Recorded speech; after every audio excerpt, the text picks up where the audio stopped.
SCP-510 Object Class Keter.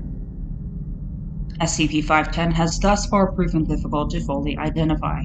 It is possibly a form of microorganism or a form of nanite. The particles of SCP-510 appear to be surrounded by a field that causes a blurring effect, even at high magnification.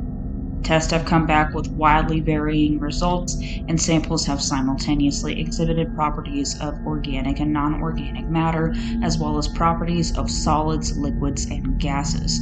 Current research views it as a form of mold or virus due to its response to high heat and chemical sterilization. SCP-510 infests soft surfaces such as fabric, feathers, hair, or foam with the ability to remain dormant in such substances for years. If SCP-510 encounters delta waves typically emitted by humans entering sleep, SCP-510 will activate and begin to infest any nearby organic life. Infestation follows a set progression, most often ending with the death of infested subjects after 4 to 6 days. SCP-510 appears to prefer mammalian life for infestation, primarily human beings. Attempts to artificially infest other life forms have met with very limited success. Possible applications of SCP-510 and its life support function are being researched. High heat and highly acidic chemicals have been able to dissolve SCP-510 particles. Dissolved particles leave behind no detectable residue. Addendum. Document 84-B. Symptoms and progression. Stage 1. Infestation. Symptoms. Exhaustion. Fatigue, sleepiness. General listlessness. Itchy eyes. General head pain. Description. SCP-510 begins to form string-like extrusions which anchor into the skin. Extrusions continue to grow into the skin, contacting all major organs and systems in 8 to 24 hours. Subjects will grow progressively more tired during this time and will seek out quiet, dark areas in which to sleep. Stage 2. Initial manifestation. Symptoms. Deep coma, pillow formation by SCP-510 on the body. Progressive invasion of biological systems, nervous, cardiovascular, respiratory, etc. Description. SCP-510 forms large pillow-like growths on the body.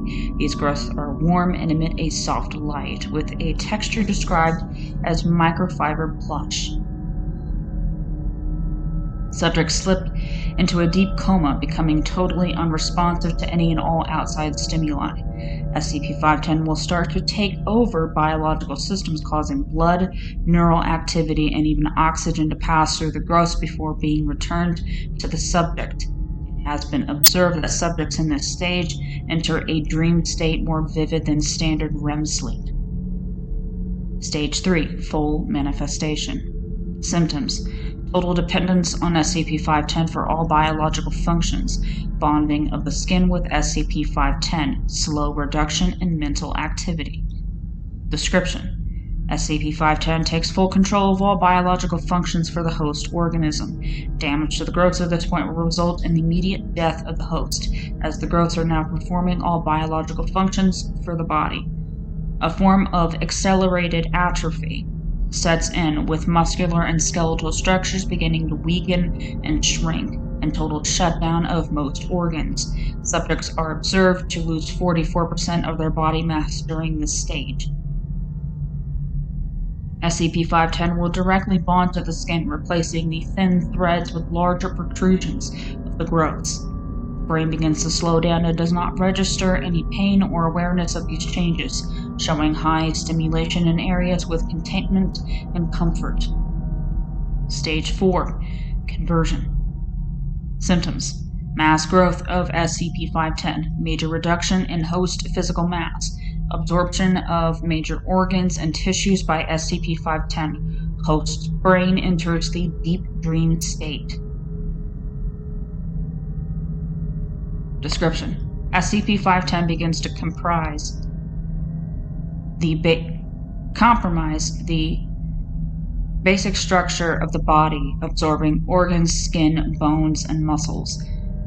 Subject's mass will be reduced to 1/10 of initial size with only a few tissues in the brain remaining. The brain enters a state labeled deep dreaming, in which brain activity is reduced to a point that a subject may be declared legally dead. However, brain activity continues with evidence of some sense of surroundings being recorded. This is remarkable, considering most hosts at this stage are a brain, spinal cord, and a few clumps of tissue encased in SCP-510 growths. Activity at this stage seems to be initially located in comfort and contentment centers, with activity shifting into fear and alarm centers as conversion continues.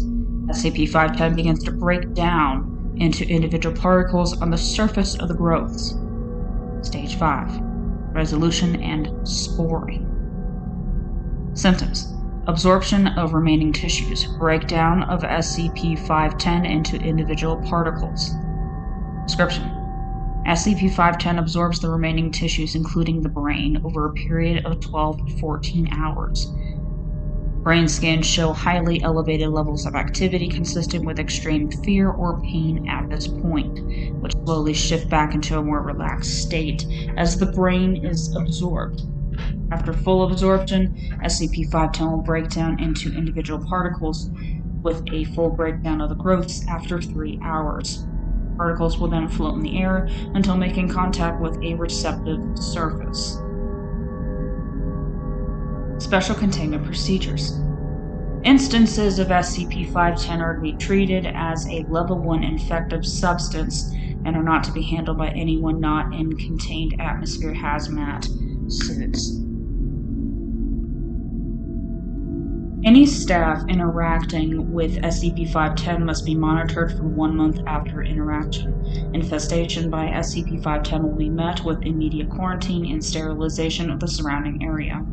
Containment units must have airtight seals on any and all possible access points. Staff access is to be provided by a dual airlock with chemical showers at each stage. Robotic surrogates are to be used whenever possible for SCP-510 interaction, and all materials interacting with SCP-510 are to be sterilized and quarantined for 1 month after interaction.